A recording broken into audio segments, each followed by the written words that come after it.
Hello and welcome to Gadget Joe, and today we're taking a look at the Antec Ax90 Argb case.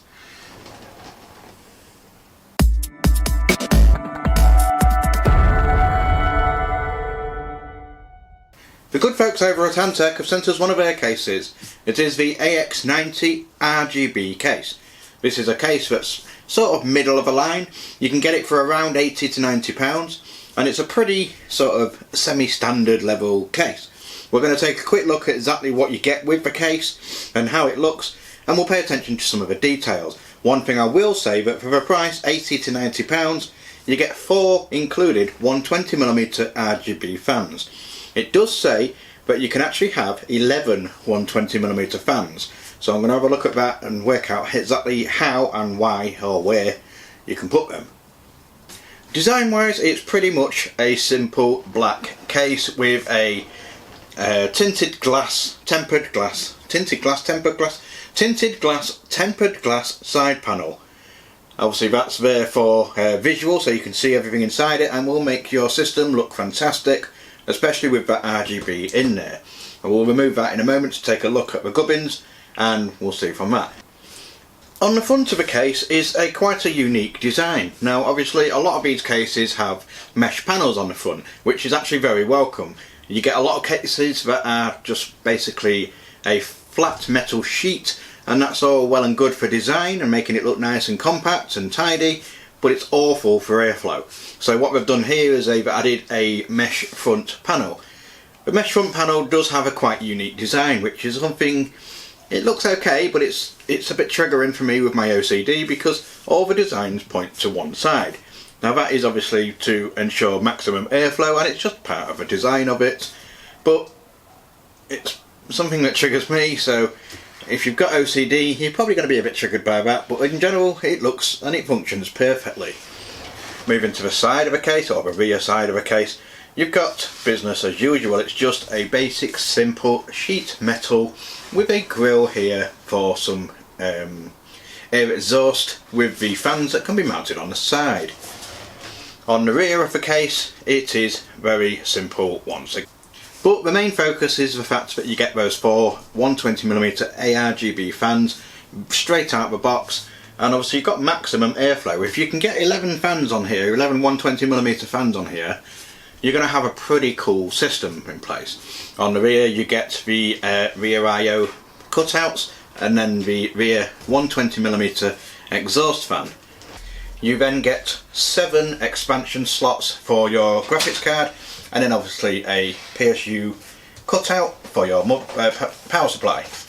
You do also get a box included with some accessories, the usual sort of accessories that you would get, a pack containing some fan adapters, meaning that you can power all 3 fans, well, you can power 3 fans off one header. You also get some additional cutouts for here, so if you ever do lose any, you've got some replacements. You also get some washers for mounting your hard drives, which we'll see in a moment. On the top panel of the case you get a removable magnetic dust filter sheet. These are pretty standard. They can be washed under a tap so that they can be kept clean. It just adds an extra level of protection in terms of dust getting into your system. Obviously this can expel the dust through exhaust, or obviously you can take the dust inside.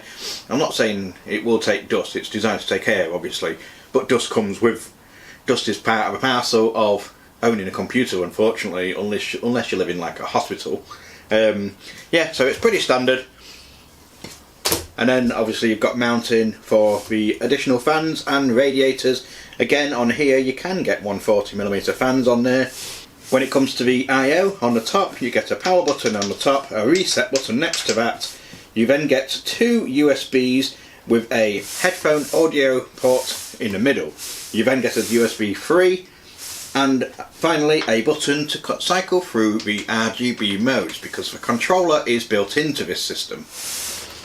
Moving to the bottom, you get a grill for the power supply fan exhaust, and this of course also has a mesh grill. This one isn't magnetic, it just sort of holds itself into place, but again you could probably wash this under a tap and then you're good to go.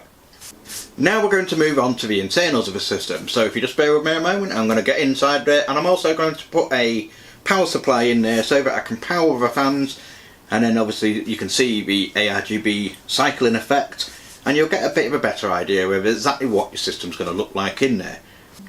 What I will state before I put the power supply in to power the fans is you've got a full length PSU shroud at the bottom. It is covered on the other side with ventilation so that you can add extra fans on there as well. It does also have a hard drive caddy built in there. This hard drive caddy can mount two 3.5-inch drives, or you can put obviously the 2.5-inch SSDs if you don't want to use those old drives.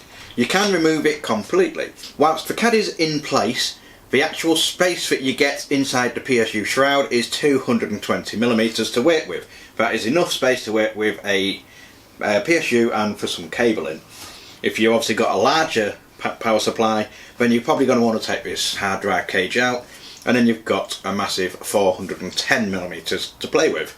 So as you can see, I've taken the glass panel off, and I've taken the other side panel off as well to expose all the cabling and the back of the motherboard tray, which I'll show you obviously as I'm going along.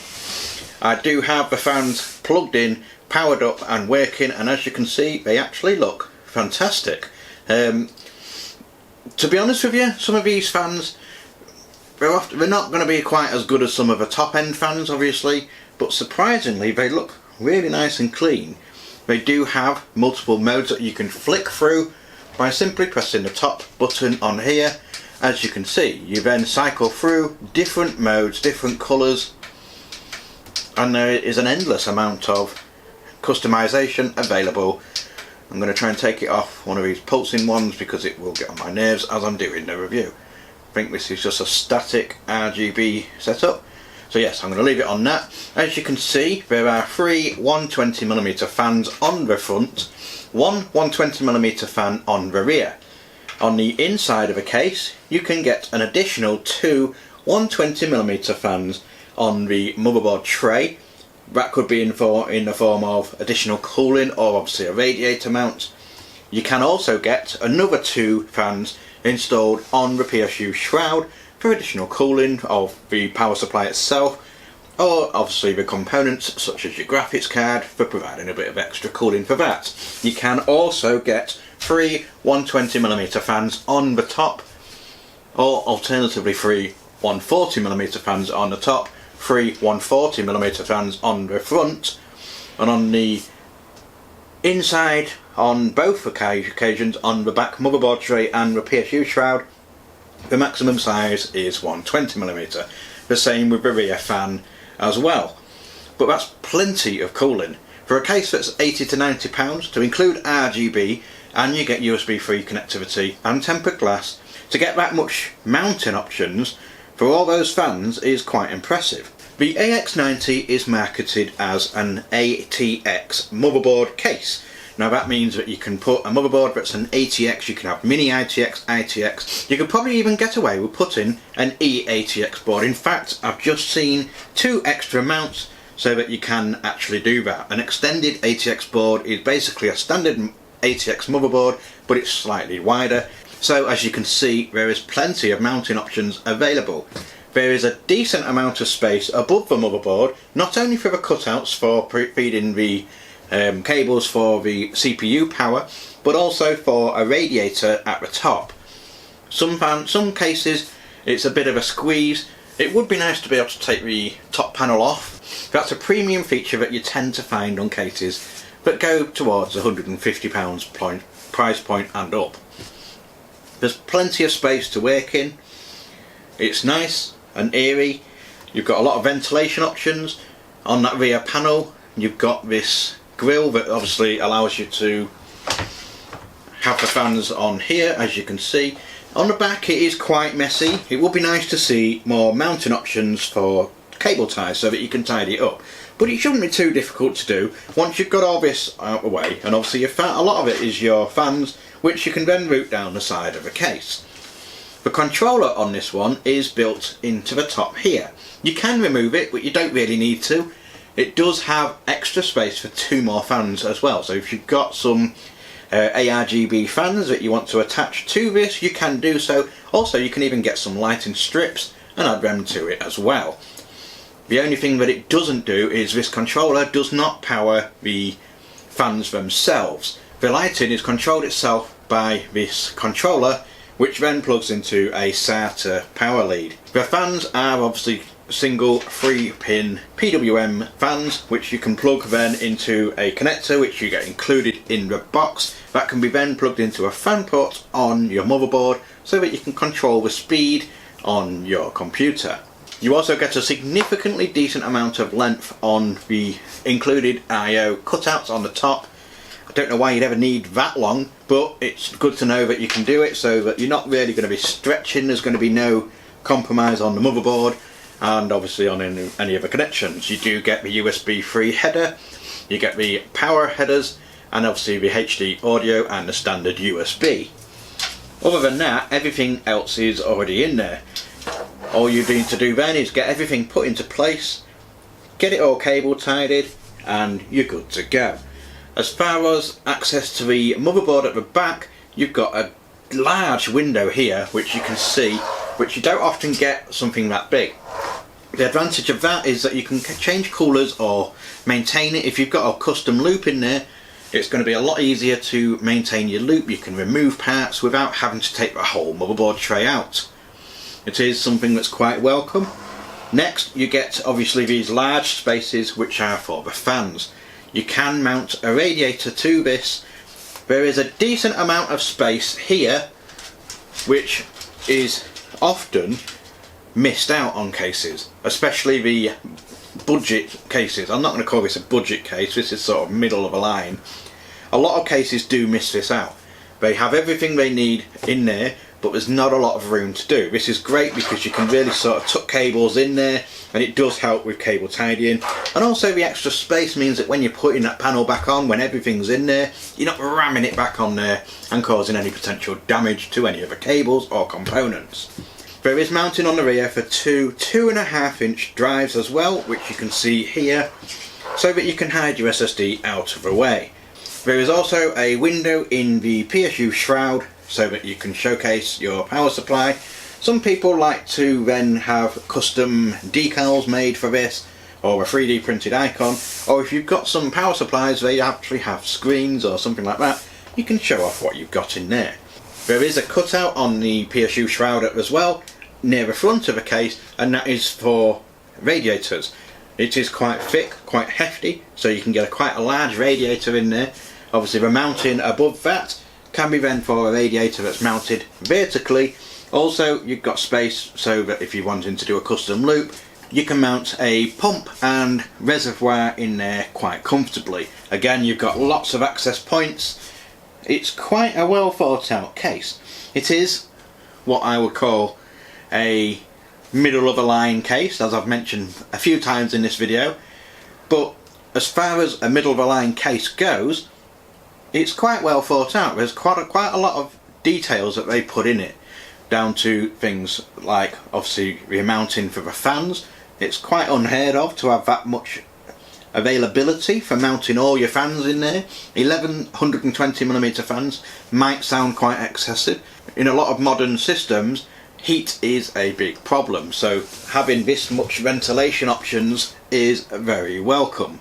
When it comes to the maximum GPU length, there is 385mm of space. That is of course based on keeping the fans on the front, as you see here, and not having a radiator. Having a radiator or a pump or a reservoir is naturally going to restrict the amount of space you have for the graphics cards. A lot of graphics cards nowadays are available in smaller format as well, so you're not always limited to that. When it comes to the cooler height, you can get a 160mm cooler in there. So that means that most on the market air coolers will quite easily fit in there. If you've got a AIO or a custom loop, that does allow for plenty of space for a CPU block and extra mounting. If you was to go all out on water cooling and add AIOs or a custom loop, there is space mounting for a 360mm radiator on the top, a 360mm radiator on the front, a 240mm radiator on the inside and a 120mm radiator on the inside at the rear. Again, you probably won't ever need that much, but it's nice to know that the options are there. Overall, it is a nice little case. There's a few details that could probably use a little bit more of an attention. That's only really down to the price point. When you get cases at this price point, they generally are quite samey almost when it comes to the inside. It's just a pressed, formed sheet of metal that's got some cutouts in there, but that doesn't mean it's not a good quality one. A lot of cases, when you get that same method of cutting everything out or pressing all the indents that you need in there, you tend to lose a bit of the rigidity of that steel sheet. What they've done to combat this is added little folds on each of the cutouts, and that gives it that extra bit of strength. I will do a build in this in the future, and I'll add that onto my Instagram and LinkedIn and social media so that you can see what it looks like with everything in. The fact that you get everything included, including those four 120mm ARGB fans and this much radiator and fan mounting options, makes it a bit of a win-win for me. There are very similar looking cases out on the market, but this one offers exceptional cooling. And that pretty much wraps it up for this review of the Antec Ax90. There's not a great deal that I can dive into in terms of a case review. It's nothing amazing, but it's also very convenient and well equipped for the price. It is quite well built, it's nice and sturdy, it doesn't feel like it's going to sort of flex, or if you drop it, I mean, I don't suggest dropping your system, but let's face it, something happens, you get a knock or anything like that, it's going to probably survive, and it's quite well built. There is quite a bit of plastic on the front, as you can see here, but all the connections and fittings are super tight. As you can see, I'm struggling to take this off. Well, as you can see, it's definitely not going to fall to pieces. That took some considerable effort to take that off. Obviously the only reason you're going to need to take that off is to get access to these fans for obviously mounting. Again, the plastic parts, even though they are plastic, are nice and well built. There's quite a considerable amount of flex, but it doesn't mean it's a bad thing. It's quite thick plastic, and the connectors are quite sturdy. Obviously the front, you then get extra space, and you can see that extra additional mounting options for larger fans. So yeah, that's pretty much the Antec Ax90. I've finished destroying it now. I'm sorry Antec, but it's a fantastic little case, fantastic for the price point, considering you get, like I've mentioned multiple times, all 4 RGB fans included with a controller, and the additional mounting options for more fans, and an almost unlimited array of options when it comes to cooling. So that's pretty much it for this review. If you like what you see, don't forget to go down below and click like on the video. Leave a comment in the comments section what you think, if you think that I've missed anything, or just let me know what you think of the case in general. And that's pretty much it. So whilst you're down there, don't forget to click subscribe, because it really does help. This has been Gadget Joe, and this has been the Antec Ax90. I'll leave a link in the description to go and get one for yourself. And that's it. I'll see you in the next video. Bye!